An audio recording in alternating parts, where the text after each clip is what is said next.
Le Lévitique, chapitre 14.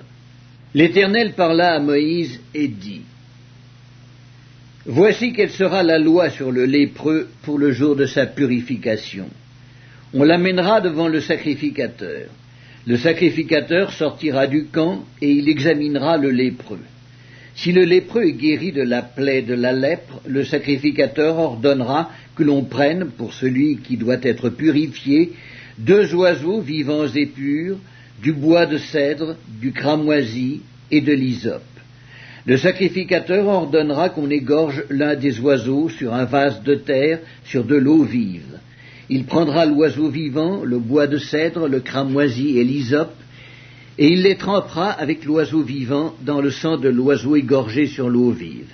Il en fera 7 fois l'aspersion sur celui qui doit être purifié de la lèpre. Puis il le déclarera pur, et il lâchera dans les champs l'oiseau vivant. Celui qui se purifie lavera ses vêtements, rasera tout son poil, et se baignera dans l'eau, et il sera pur. Ensuite il pourra entrer dans le camp, mais il restera 7 jours hors de sa tente. Le 7e jour, il rasera tout son poil, sa tête, sa barbe, ses sourcils, il rasera tout son poil, il lavera ses vêtements, et baignera son corps dans l'eau, et il sera pur. Le 8e jour, il prendra 2 agneaux sans défaut, et une brebis d'1 an sans défaut, 3/10 d'un épha de fleur de farine, en offrande pétrie à l'huile, et un log d'huile. Le sacrificateur qui fait la purification présentera l'homme qui se purifie et toutes ces choses devant l'Éternel à l'entrée de la tente d'assignation. Le sacrificateur prendra l'un des agneaux et il l'offrira en sacrifice de culpabilité avec le log d'huile. Il les agitera de côté et d'autre devant l'Éternel. Il égorgera l'agneau dans le lieu où l'on égorge les victimes expiatoires et les holocaustes, dans le lieu saint. Car dans le sacrifice de culpabilité, comme dans le sacrifice d'expiation, la victime est pour le sacrificateur. C'est une chose très sainte. Le sacrificateur prendra du sang de la victime de culpabilité, il en mettra sur le lobe de l'oreille droite de celui qui se purifie, sur le pouce de sa main droite et sur le gros orteil de son pied droit. Le sacrificateur prendra du log d'huile et il en versera dans le creux de sa main gauche.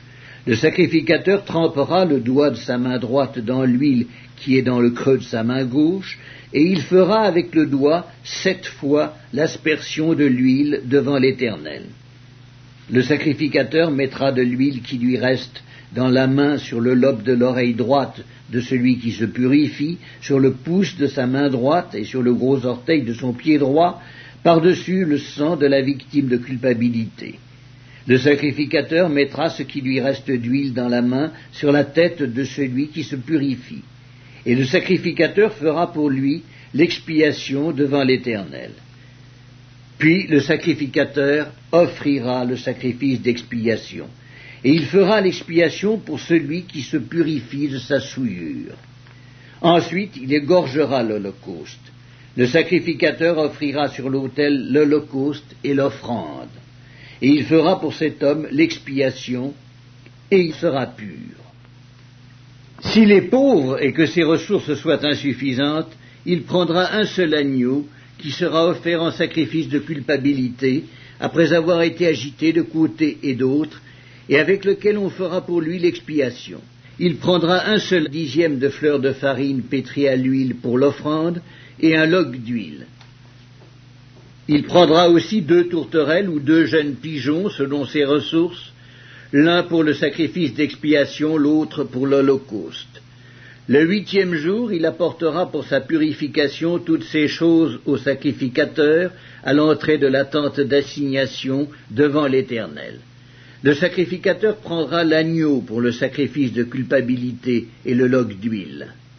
Il les agitera de côté et d'autre devant l'Éternel.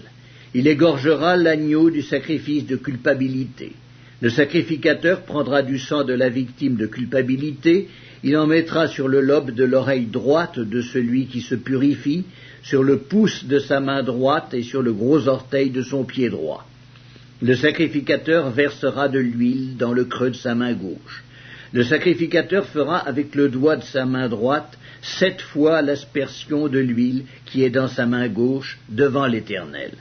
Le sacrificateur mettra de l'huile qui est dans sa main sur le lobe de l'oreille droite de celui qui se purifie, sur le pouce de sa main droite et sur le gros orteil de son pied droit, à la place où il a mis du sang de la victime de culpabilité.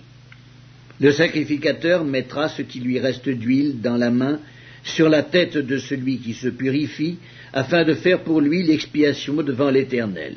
Puis il offrira l'une des tourterelles ou l'un des jeunes pigeons qu'il a pu se procurer, l'un en sacrifice d'expiation, l'autre en holocauste avec l'offrande. Et le sacrificateur fera pour celui qui se purifie l'expiation devant l'Éternel. Telle est la loi pour la purification de celui qui a une plaie de lèpre et dont les ressources sont insuffisantes.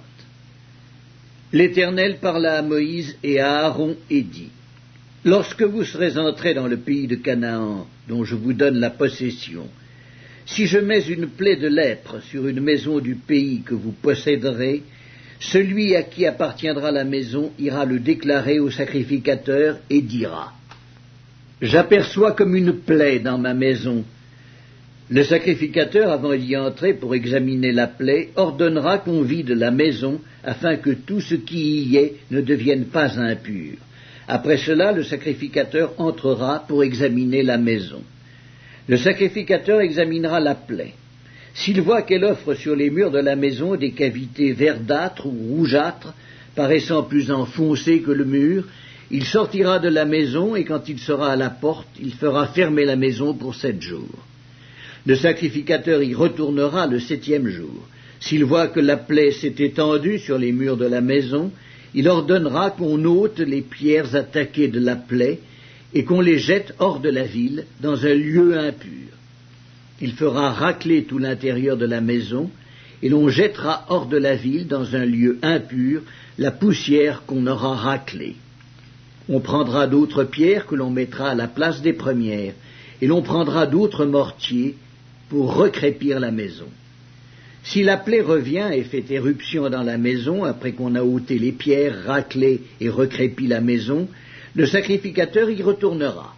S'il voit que la plaie s'est étendue dans la maison, c'est une lèpre invétérée dans la maison, elle est impure. On abattra la maison, les pierres, le bois et tout le mortier de la maison, et l'on portera ces choses hors de la ville, dans un lieu impur. Celui qui sera entré dans la maison pendant tout le temps qu'elle était fermée sera impur jusqu'au soir. Celui qui aura couché dans la maison lavera ses vêtements. Celui qui aura mangé dans la maison lavera aussi ses vêtements.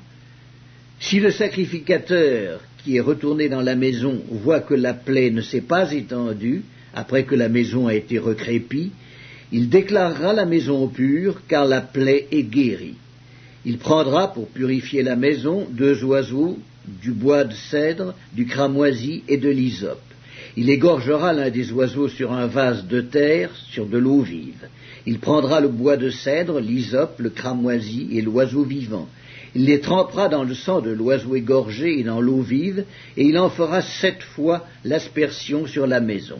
Il purifiera la maison avec le sang de l'oiseau, avec de l'eau vive, avec l'oiseau vivant, avec le bois de cèdre, l'hysope et le cramoisi. Il lâchera l'oiseau vivant hors de la ville, dans les champs. C'est ainsi qu'il fera pour la maison l'expiation, et elle sera pure. Telle est la loi pour toute plaie de lèpre et pour la teigne, pour la lèpre des vêtements et des maisons, pour les tumeurs, les dartres et les taches. Elle enseigne quand une chose est impure et quand elle est pure. Telle est la loi sur la lèpre.